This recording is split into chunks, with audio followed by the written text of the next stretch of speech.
CG सम्राट music लेकर आया है माता जसगीत तोला नेवता है दाई, जिसे अपनी सुमधुर आवाज से सजाया है भाई जीवन कौशिक ने, जिसके गीतकार हैं भैया कमलेश कौशिक जी।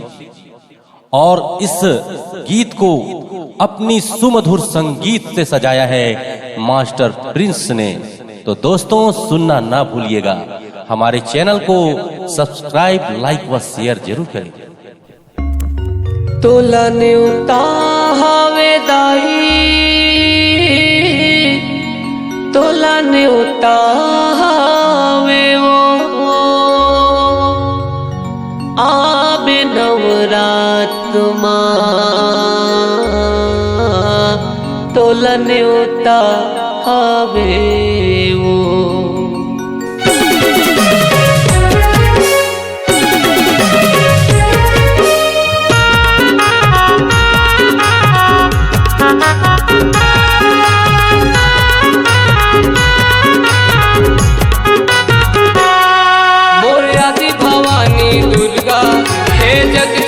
महामाया मोरे आदि भवानी दुर्गा हे जग जननी महामाया, तोला नेवता हवे वो आबे नवरात चैत कुंवर मादाई नेवता हवे वो आबे नवरात चैत कुंवर मादाई नेवता हवे वो।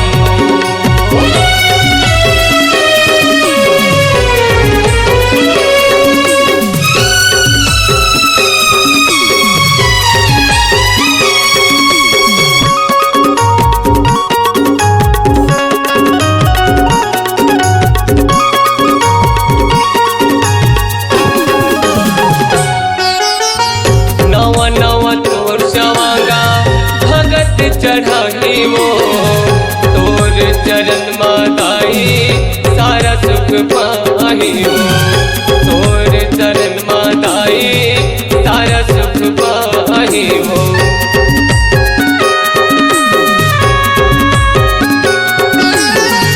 नवा नवा तोर चवांगा भगत चढ़ाही वो तोर चरण माताई सारा सुख पाही वो, तोर चरण माताई सारा सुख पाही वो।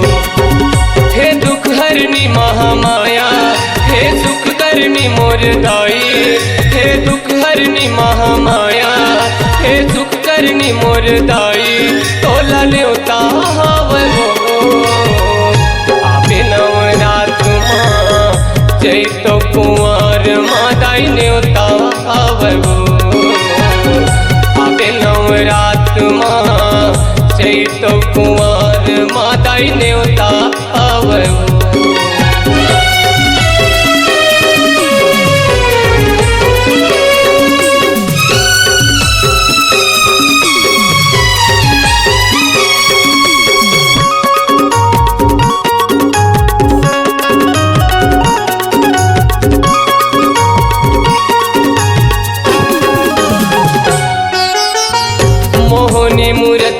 मैया मन माँ बसा के वो नवरात बेरम तोरे जस लमगा के वो, नवरात बेरम तोरे जस लमगा के वो।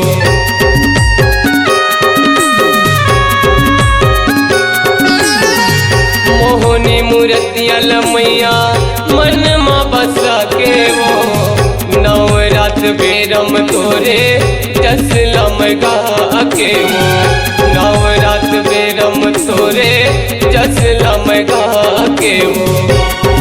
मंगल करनी महामाई चार भाठा की शीतला दाई, मंगल करनी महामाई चार भाठा की शीतला दाई, तोला नेवता हवे वो आबे नवरात चैत कुंवर मादाई नेवता हवे वो आबे नवरात चैत कुंवर मादाई नेवता हवे वो।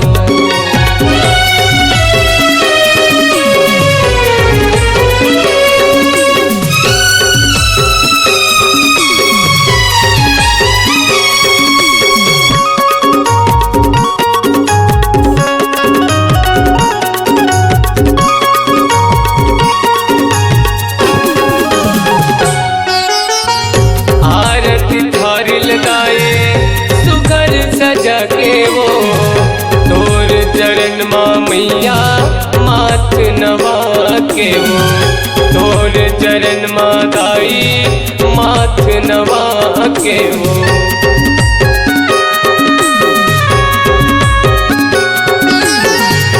आरती थारी लगाई सुखर सजा के हो तोर चरण मैया माथ नवा के हो तोर चरण मादाई माथ नवा के हो। हे जगमाता महारानी तोला न्योता देवत मादाई हे जगमाता महारानी तोला न्योता देवत मादाई तोला न्योता हावो। आबे नवरात माँ चैतो कुंवर मादाई न्योता हावो। आबे नवरात माँ चैतो कुंवर मादाई न्योता हावो। आबे नवरात माँ चैतो कुंवर मादाई